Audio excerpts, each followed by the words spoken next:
He was the most deserving person ever to become president, and he may have been the most personally unsuited for the job. John Adams had a miserable presidency.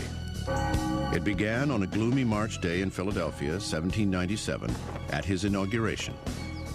Everybody is very moved to see the great hero George Washington leave the stage.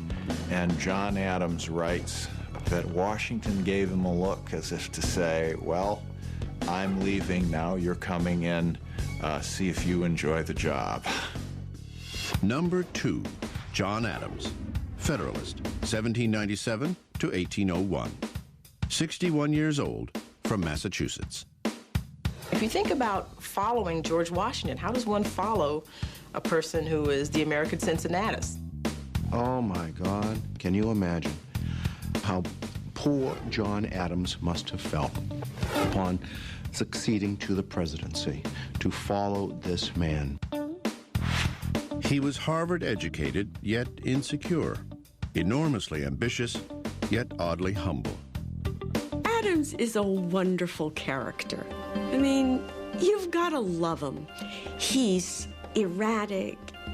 One day he's up, one day he's down. I think there may have been a little imbalance there in his system. He craved fame and power, but he always pulled himself back and said, no, I must make sacrifices for my country. Some days he thought he was on top of the world, and other days he thought he was just the lowest failure on earth.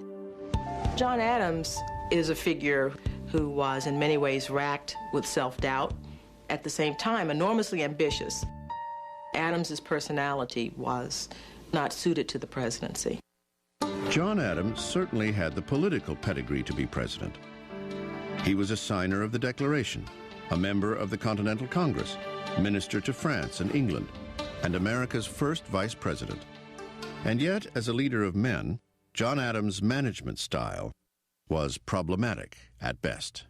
During his administration, Adams is heavily criticized for his pretentiousness as a man who was kingly in a way that George Washington never was.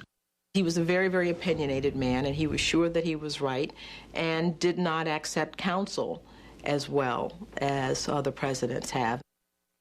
Adams was also prone to fits of anger, which he unleashed on subordinates. This is just not the way an effective executive deals with the people under him. 2 issues defined Adams' presidency: the XYZ affair and the Alien and Sedition Acts. Both were caused by a crisis in foreign affairs, the escalating war between England and France. By the time John Adams comes into office, the French are being particularly obnoxious. They are going through a period of seizing our shipping because they don't want us trading with her enemy, Britain. Hoping to quell the crisis, Adams sent a diplomatic team to Paris. That delegation was met with the demand for a bribe. This was reported back to the American Congress. Instead of referring to the Frenchmen who demanded the bribe by their correct names, they were simply referred to as X, Y, and Z. And so this became known as the XYZ affair. American public opinion raged against the French. Hawks screamed for war. Adams is not crazy about the French anyway. And so to be snubbed by the French like this, to be treated in effect like country bumpkins, must have offended Adams tremendously. But instead of acting impulsively, Adams kept his cool and sent a second peace delegation to Paris. For this, the warmongers in Congress vilified him. Adams had the courage to stand against these men. Indeed, he stood against most of the men in his own party, the Federalist Party. But he was firm and adamant in seeking a peaceful solution. Adams would reach his peaceful solution in 1800 when France and the United States signed the Treaty of Mortefontaine. But this wouldn't happen before Adams made the worst decision of his presidency. In the midst of our difficulties with France, there were a great many dissident voices within America. Men, newspaper editors, some politicians, who were voicing their distress with the policies of the Adams government. Acutely sensitive to criticism, Adams decided that the verbal attacks were seditious and dangerous to national security. So, in 1798, Adams signed the Alien and Sedition Acts, making it a crime to falsely speak out or write against certain federal office holders, including the president. It stands out as the single greatest blemish on his otherwise extraordinary career.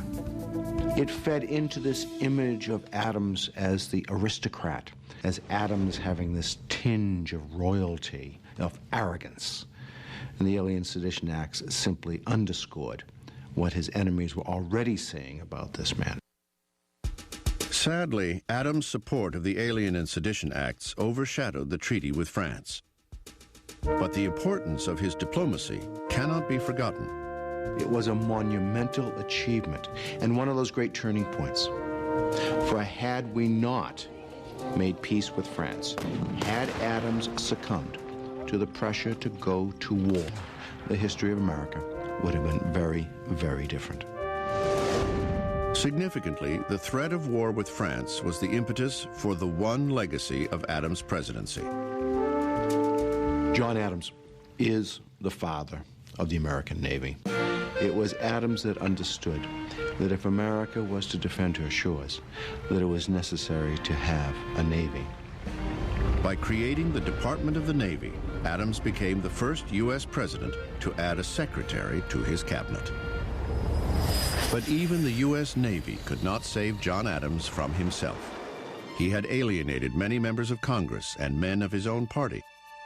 In November 1800, just after becoming the first president to live in the White House, Adams lost his bid for a second term to Thomas Jefferson. It was a bitter defeat. Adams is not gracious in defeat. The image we have today of the election of a new president, and the former president bids him welcome to the White House, etc., etc. Oh, no, not at all. Adams leaves Washington in the midst of the night.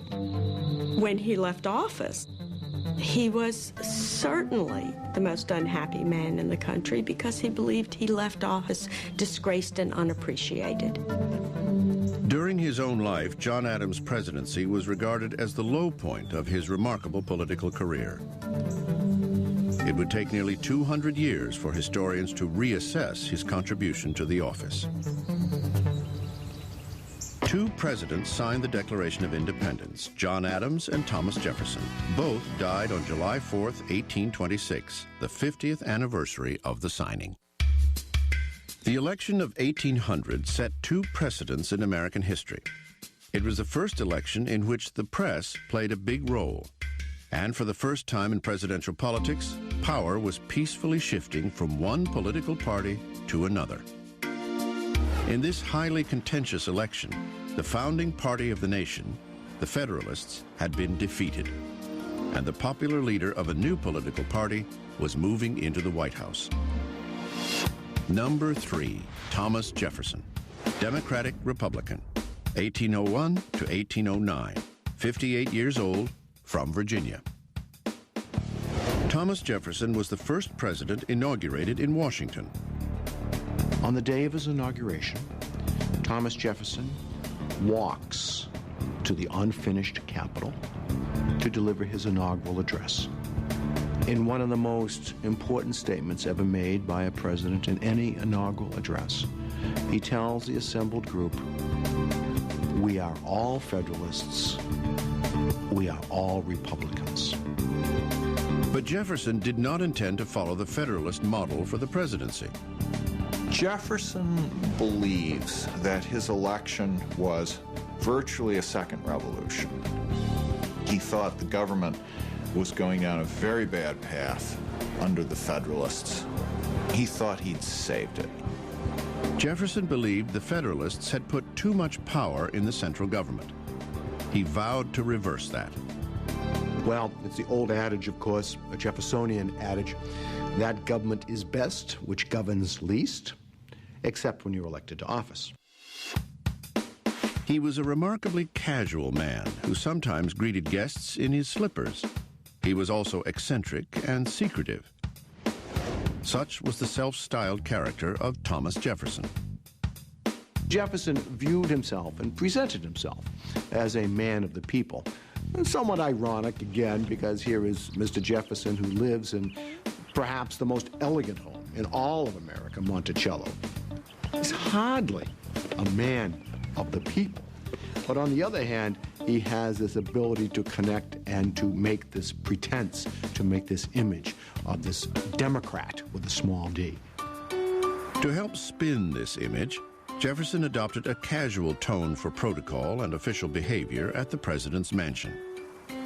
It was said that if you went to the White House, quite often Mr. Jefferson himself would open the door. Jefferson also ended the formal state dinners established by Washington and continued by Adams. Instead, he hosted informal supper parties, where guests could sit anywhere they pleased.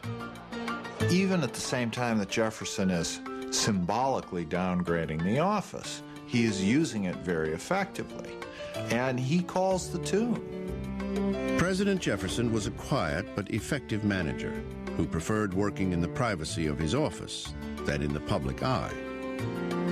He does not give his annual messages to Congress as speeches in person. He doesn't do that.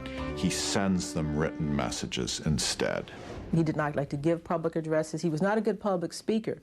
He had a very, very soft voice, apparently. But he was definitely a brilliant and cunning politician. He is brilliant at using power in a way that people don't know that he's using it. This was especially true with the press. Jefferson handled the press very, very well. He understood the importance of the press.